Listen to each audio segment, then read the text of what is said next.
Pour rendre l'expérience utilisateur fluide, les nouveaux acteurs ont un avantage. Ils sont nativement digitaux. Ça change deux choses.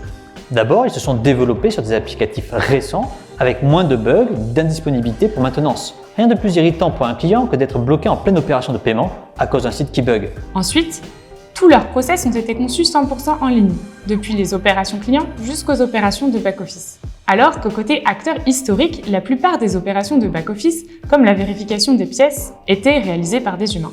Dans ce cas, impossible d'être dans l'instantanéité. Mais la techno ne fait pas tout. Ce qui compte, c'est d'être en permanence en contact avec le client.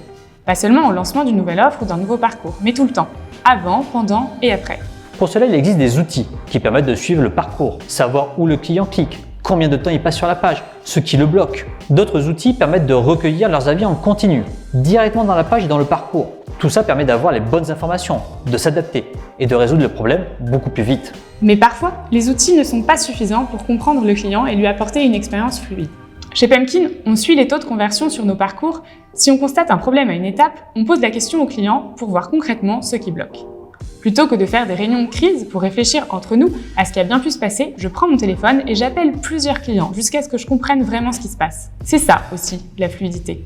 Finalement, ce qui rend un parcours fluide évolue sans cesse avec les nouvelles habitudes des clients, la réglementation ou les technologies. Pour rester à la page, il faut garder ce souci de faire simple et toujours remettre en question ses pratiques.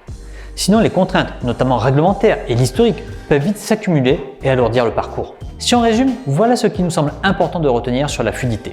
Dans tous les process, cherchez à réduire l'effort client, le nombre de clics et pensez usage.